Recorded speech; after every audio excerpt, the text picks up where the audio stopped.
अस्सलाम वालेकुम रहमतुल्लाहि व बरकातुहू। जी मोहतरम स्टूडेंट्स, कैसे हैं आप लोग? उम्मीद करते हैं कि आप सब दोस्त जो सुबह इंग्लिश का सप्लीमेंट्री का एग्ज़ाम देने जा रहे हैं, आप सब इंग्लिश की बहुत अच्छे से तैयारी कर रहे होंगे। सबसे पहले आपके लिए ढेरों दुआएं कि इंशाल्लाह आपका पेपर सुबह बहुत अच्छा हो और अल्लाह ताला आप सबको कामयाबियों से नवाजे। उसके बाद मैं जो 2 लेक्चर्स ऑलरेडी मैं अपलोड कर चुका हूँ सप्लीमेंट्री एग्ज़ाम की प्रिपरेशन के लिए, सिर्फ़ एक दिन में प्रिपरेशन करने के लिए जो मैंने आपको एक वे बताया था, मुझे उम्मीद है कि उसको फॉलो करते हुए आपने तैयारी शुरू कर दी होगी। और अब कुछ ही घंटे आपके पास मज़ीद हैं, तो मैं आपको मज़ीद जो है वो आज टेंसेस, एक जो पार्ट आपके पेपर में आना है 10 नंबर का टेंसेस का, उस पे थोड़ा सा आपको इंट्रोडक्शन देता हूँ, थोड़ा सा गाइड करने की कोशिश करता हूँ क्योंकि आप सुबह इसको कुछ ना कुछ अटैम्प्ट कर जाएं। और जब आप कुछ ना कुछ अटैम्प्ट कर जाएंगे तो इंशाल्लाह आपको कुछ ना कुछ नंबर भी उसके मिल ही जाएंगे। यानी कि ना अटैम्प्ट करने से बेहतर है कि आप इसको थोड़ा बहुत समझ के कुछ ना कुछ अटैम्प्ट करके आएँ। बाकी ओवरऑल आपका पेपर इंशाल्लाह ईज़ी होगा। सप्लीमेंट्री का एग्ज़ाम जो होता है वो ईज़ी होता है, तो आपने परेशान नहीं होना। और पेपर में जो मोस्ट इम्पॉर्टेंट थिंग वो ये है कि आपने कोई भी चीज़ क्विट नहीं करनी। ईच एंड एवरी थिंग जो है वो आपने अटैम्प्ट करनी है पेपर में। आप छोड़ने से बेहतर है कि जैसा भी आपको आता है आप कर आएँ।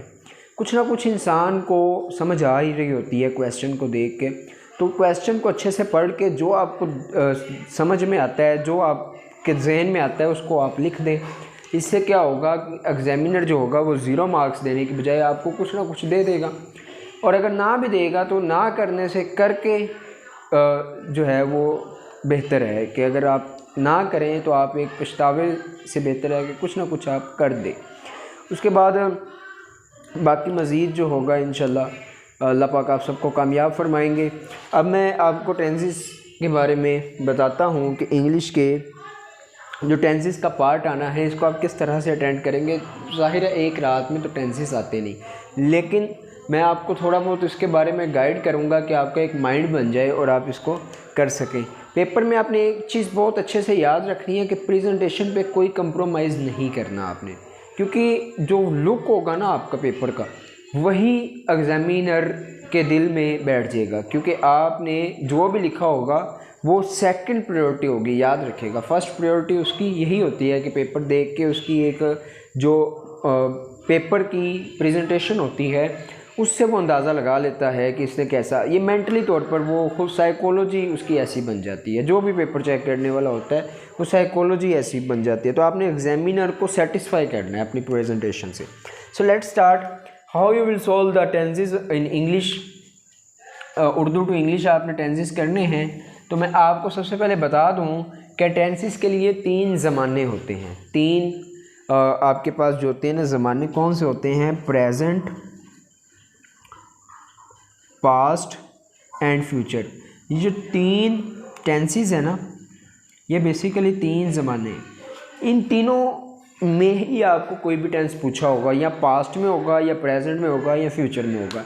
यानी कि अगर कोई पास्ट में है, माजी में है, तो वो इस तरह से आएगा कि जैसे वो कोई काम कल हुआ था या परसों हुआ था, या कोई काम होता था, या कोई काम हो रहा था, या कोई काम हो चुका है या हो चुका था है आएगा, तो वो प्रेजेंट में आ जाएगा। लेकिन वो करीबी माजी में होता है, यानी कि पास्ट के करीब में होता है, ज़्यादा पास्ट में नहीं होता। अगर चुका है आ जाए तो इस तरह से ये 3 ज़माने होते हैं। प्रेजेंट होगा तो आपको आएगा हो रहा है, होता है, या हो चुका है। ये भी प्रेजेंट की ही एक जो है वो टेंस की फॉर्म है। उसके बाद फ्यूचर में अगर आपसे पूछ ले तो फ्यूचर में इस तरह होगा कि क्या कल वो काम होगा, या कल वो काम हो चुका होगा, या कल वो काम हो रहा होगा। तो ये इस तरह के टेंसेस आते हैं। अब इनको सॉल्व कैसे करना है, तो याद रखिएगा प्रेजेंट के टेंस को सॉल्व करने के लिए आपने जिस वर्ड की हेल्प लेनी है वो वर्ड होगा, अगर किसी एक बंदे के लिए आप टेंस बना रहे हैं तो इज़, और अगर ज़्यादा के लिए तो आर, या इसके अलावा हैज़ और हैव से भी हेल्प ली जाएगी कुछ टेंसेस में।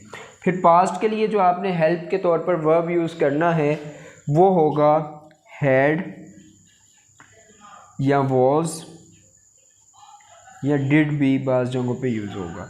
फिर फ्यूचर के लिए आपने जो यूज़ करना है वो शैल और विल नॉर्मली यूज़ होगा। शैल हैव और विल हैव भी यूज़ होगा, लेकिन आपने शैल और विल को अच्छे से याद रखना है। अब ये इज़ और आर कौन से टेंसेस में आता है? इज़ और आर उस तरह के प्रेजेंट टेंसेस में आता है कि जिसमें काम हो रहा हो, यानी कि काम कंटिन्यूसली चल रहा हो, तो इज़ और आर यूज़ करेंगे। कि अगर कोई भी टेंस ऐसा आ जाए जिसमें रहा हो या रहा है, रही है या रहे है, इस तरह का कोई भी जो है ना वो वर्ड आ जाए, तो आप क्या करेंगे? आप इज़ या आर का इस्तेमाल करेंगे। अगर एक शख्स है तो इज़ और ज़्यादा शख्स हैं तो आर। फिर उसके बाद हैज़ और हैव का इस्तेमाल आप कब करेंगे? कोई काम हो चुका है अगर आ जाता है तो इज़ हैज़ या हैव। हैज़ कब आएगा? जब एक शख्स होगा, और हैव कब आएगा? जब ज़्यादा शख्स होंगे। इस तरह हैड कहाँ पे आएगा? अगर कोई पास्ट का टेंस इस तरह से पूछ लेता है कि आपको कह दे हो चुका था, चुकी थे, चुके थे, ये सारे आपने देख लेने। वाज अगर कहाँ पे यूज़ होगा? जहाँ पे आ जाएगा हो रहा था, यानी कि पास्ट में रहा था, कोई काम हो रहा था। फिर उसके बाद डिड कहाँ पे आता है? ये बेसिकली ये ज़्यादा यूज़ नहीं होगा, इसको आपने नहीं। पास्ट के लिए हैज़, हैड और वॉज का आपने याद रखना है। फिर शेल और विल कहाँ पे यूज़ होता है? ये बहुत सिंपल है। शेल आई और वी के लिए शेल यूज़ होता है, और बाकी तमाम ही, शी, इट के लिए विल यूज़ होगा। या कोई भी अगर बंदा का नाम आ जाए तो फिर भी विल यूज़ होगा। शेल आई और वी के ये यूज़ होगा। बाकी तमाम के लिए, यानी कि बाकी तमाम पर्सन्स के लिए विल यूज़ होगा। अब इसकी थोड़ी सी हम प्रैक्टिस भी कर लेते हैं। ज़्यादा डिटेल में मैं नहीं गया टेंसेस के, सिर्फ आपको कुछ मैंने हेल्पिंग वर्ब्स बताए हैं जो जिस भी किस्म का टेंस आएगा आपने उसमें यूज़ कर देने हैं। अब इसकी तरफ आते हैं। ये पहला जो जुमला लिखा हुआ है कि दूध एक मुकम्मल ग़िज़ा है, इसको जब आप इंग्लिश में ट्रांसलेट करेंगे तो माय डियर क्यूरियस फेलोज़ आप कैसे करेंगे कि मिल्क, अब ये ग़िज़ा है आया है यानी कि प्रेजेंट का टेंस है, तो इसको आपको कैसे करना होगा? मिल्क इज़ आ कंप्लीट, मुकम्मल है तो कंप्लीट ग़िज़ा, यानी कि ग़िज़ा खुराक को कहते हैं। तो आप इसके लिए फूड भी यूज़ कर सकते हैं या डाइट यूज़ कर सकते हैं, जो यहाँ पे यूज़ होगा। फिर उसके बाद ये मीठा और लजीज़ होता है, तो ये मीठा और लजीज़ है, तो मीठा के लिए आपको पता है। ये वोकैबुलरी डेफिनेटली आपको कुछ ना कुछ आती होगी, तो आप इसको अटैम्प्ट करेंगे। और वोकैबुलरी थोड़े बहुत वर्ड सबको आते होते हैं, लेकिन कुछ ना कुछ वर्ड्स समझ आ ही जाते हैं। ये हम अक्सर अपनी ज़िंदगी में इंग्लिश के कुछ वर्ड सुनते हैं, अपनी कन्वर्सेशन में भी हम यूज़ करते हैं। जैसे स्वीट का वर्ड जो होता है मीठे के लिए यूज़ करते हैं, स्वीट्स कहते हैं स्वीट मिठाई को, यानी कि वो भी मीठा सी। और लजीज़ टेस्टी को कहते हैं। तो ये कुछ वर्ड्स हम ऑलरेडी यूज़ करते हैं, बस आपने कंफ्यूज नहीं होना। तो यहाँ पे क्या होगा? ये मीठा और लजीज़ होता है, तो आप यहाँ पे अगर याद रखिएगा प्रेजेंट के टेंस में इज़, आर, हैज़, हैव आता है, लेकिन अगर टेंस इस तरह का होता है, होती है या होते हैं, तो उसमें ये लगाने की आपको ज़रूरत नहीं है, ना इज़, आर, ना हैव, ना हैज़। तो यहाँ होता है तो आप क्या करेंगे कि इट इज़ स्वीट, इज़ लगाने की ज़रूरत नहीं है। इट या मिल्क या ये मीठा और लजीज होता है, तो इसको आपको कैसे करना होगा कि इट टेस्टी एंड स्वीट, या इट इज़ भी करें यहाँ पे इस स्पेसिफिक के लिए, तो फिर ही प्रॉपर बनेगा। It is tasty and sweet.